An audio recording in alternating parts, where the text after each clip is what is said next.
Cumprimentamos a todos com a paz de nosso Senhor e Salvador Jesus Cristo. Estamos iniciando mais um programa EBD na TV. Nós estamos iniciando aí o segundo trimestre de 2011.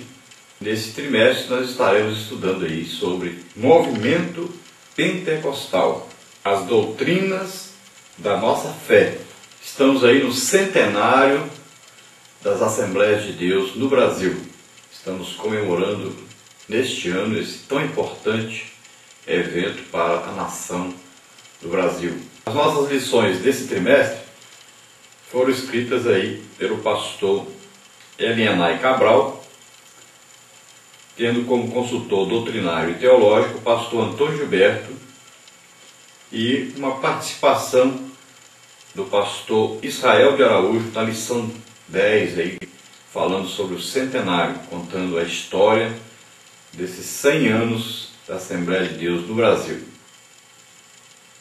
Todos esses professores da CPAD, Casa Publicadora das Assembleias de Deus no Brasil. Hoje estaremos estudando aí a lição de número 1, que traz como título Quem é o Espírito Santo? Nosso textuário está aí no Evangelho de João, capítulo 14, versículo 16, que diz o seguinte: E eu rogarei ao Pai, e Ele vos dará outro Consolador, para que fique convosco para sempre. Glória a Deus. Então aqui Jesus chama o Espírito Santo de Consolador. E nós sabemos que o Novo Testamento foi escrito em grego.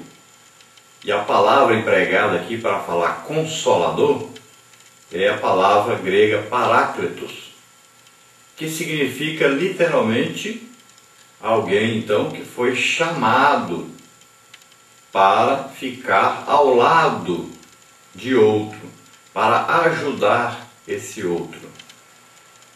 E também tem o significado de substituir outro de igual maneira. Não é de inferior maneira, mas de igual maneira. Essa palavra paráclito, ela tem vários significados, e dentre esses significados tem também a palavra consolador, tem a palavra conselheiro, fortalecedor, tem a palavra socorro, a palavra advogado e até a palavra amigo. Então são vários os significados. E o termo aqui grego para aí outro é alon. Significa outro, então, mas da mesma espécie. Se tivesse sido empregada a palavra heteros, aí sim significaria outro de qualidade diferente, né? Mas a palavra foi empregada aí, a palavra alon, que significa então outro de mesma espécie, de mesma qualidade, de mesmo valor. O Espírito Santo é Deus. Então, ele é uma pessoa de Deus. Deus é Pai, Filho e Espírito Santo. Então, para substituir uma pessoa de Deus, tinha que ser outra pessoa de Deus. Senão, a substituição não estaria no mesmo nível. Então, o Espírito Santo é Deus e veio substituir a presença de Deus na terra através do Filho, que é Jesus, que estava na terra. Quando Jesus então morre e ressuscita e é assunto ao céu, ele sobe ao céu, e está a Bíblia dizendo que ele está à direita do Pai, então precisava de alguém vir à terra substituir Jesus. A terra não pode ficar sem Deus.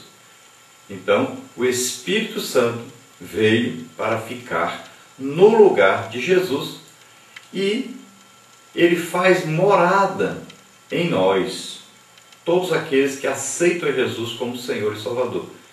É morada, é templo do Espírito Santo. Ao mesmo tempo ele habita então a igreja, o corpo de Cristo na terra. Não quer dizer que ele se subdivide em pedacinhos, mas o mesmo Espírito enche toda a terra. A Bíblia diz que a glória de Deus enche toda a terra. Então ele está ao mesmo tempo em mim, ao mesmo tempo naquele que aceitou Jesus como Senhor e Salvador. Então ele veio cumprir aquilo que Jesus havia prometido aos seus discípulos. Então ele veio para ajudar todos aqueles que se tornam discípulos de Cristo na terra. Ele vem prover e dirigir. Ele vem para poder dar inteligência, sabedorias espirituais. Ele vem para interceder por nós. Nós temos um intercessor no céu, que é Jesus, e temos um intercessor na terra, que é o Espírito Santo. E Jesus diz que ele permaneceria para sempre conosco. Também ele é responsável por entregar ao noivo, que é Cristo, a sua noiva, que é a igreja. É ele que vai fazer esta entrega da noiva, conduzir a noiva ao noivo. Esta mesma palavra paráclito pode falar paráclito, não se preocupe com essa pronúncia. Ela também é aplicada ao Senhor Jesus. Você pode ver 1 de João 2,1 e você vai ver que lá Jesus é chamado então, é o ajudador, é o nosso intercessor no céu. Enquanto o Espírito Santo é nosso intercessor aqui, ajudador na terra, habitando em nós, o Filho de Deus, Jesus Cristo, é o nosso intercessor no céu. E a palavra de Deus então diz que ele habitará convosco, estará em vós, habita, então mora e ao mesmo tempo está com. Então veja bem que aí tem dois sentidos, o sentido interno de morada, habitar, tabernacularizar, que é a palavra correta aqui, faz de nós tabernáculo, morada de Deus na terra, e ao mesmo tempo está conosco, ao nosso lado. Antes de aceitarmos a Jesus como Senhor e Salvador, ele não habitava em nós e nem estava ao nosso lado, mas ele estava o tempo todo atrás de nós, comunicando, aceita Jesus, se converte, se arrepende, o tempo todo trazendo a mensagem, tentando nos convencer do pecado, da justiça e do juízo. Quando aceitamos a Jesus como Senhor e Salvador, então ele vem habitar em nós e ao mesmo tempo nos orientar, nos conduzir, nos mostrar, revelar o caminho a seguir, a obra a fazer. Então a primeira obra do Espírito Santo no crente é o dia que ele aceita Jesus como Senhor e Salvador, que ele vem então e faz com que esse crente agora seja filho de Deus, parecido com Deus, em que, quando o Espírito Santo vem fazer morada no crente, a partir daí, então, tem que ter o Espírito Santo de Deus. Então, esse Filho de Deus passa a fazer parte do corpo de Cristo na terra. Então, o Espírito Santo introduz o crente no corpo de Cristo na terra. Agora, Jesus prometeu que enviaria o Espírito Santo para que ele nos desse poder para pregar o Evangelho, nos capacitaria para pregar o Evangelho, nos daria poder realmente para pregar esse Evangelho. Então, isso se consumou, se realizou, se cumpriu, depois que Jesus já havia aparecido aos discípulos e assoprado sobre eles o Espírito Santo. Depois disso, 40 dias aí, aproximadamente depois disso, é que Jesus veio e trouxe o Espírito Santo agora de maneira diferente.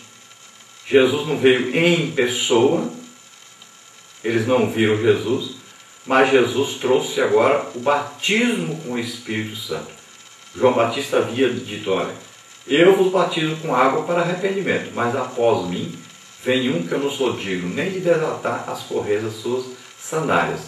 E ele vos batizará com o Espírito Santo e com fogo.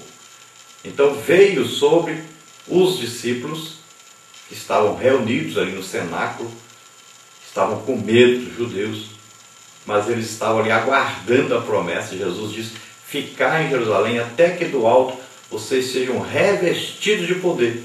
E então vocês serão minhas testemunhas, tanto aqui em Jerusalém, como no estado aqui em volta, na Judéia, como no estado vizinho, em Samaria, como em todo Israel, como em todo o mundo, em toda a terra. Então, ao mesmo tempo, o Evangelho deveria ser pregado em toda parte, depois que eles recebessem o revestimento de poder, depois que eles recebessem o batismo com o Espírito Santo, que os capacitaria para fazer a obra de Deus.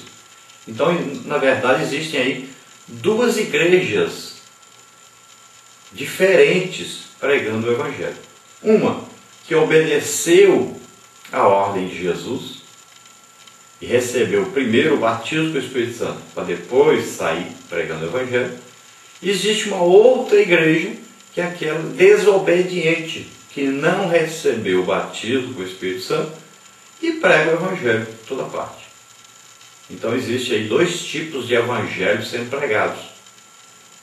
Existe o legítimo evangelho do Reino de Deus, que é pregado no poder e na unção do Espírito Santo.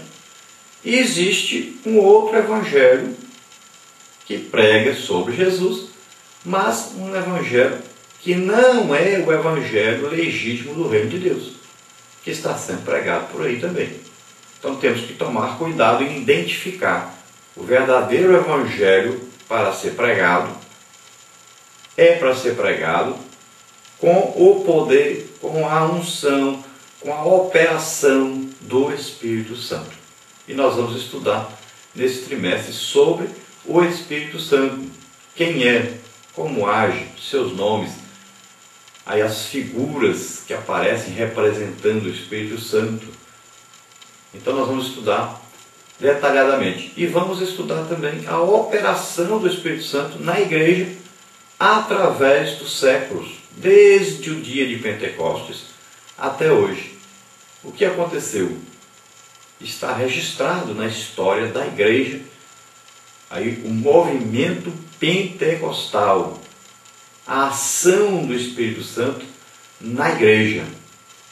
E nós vamos ver que o crescimento da igreja, a qualidade espiritual da igreja, que é cheia do Espírito Santo e que prega o Evangelho do jeito que Jesus mandou, esperando o batismo com o Espírito Santo para depois sair pregando o Evangelho, esse crescimento, essa qualidade é bem diferente de um outro Evangelho que é pregado sem essa ação poderosa do Espírito Santo.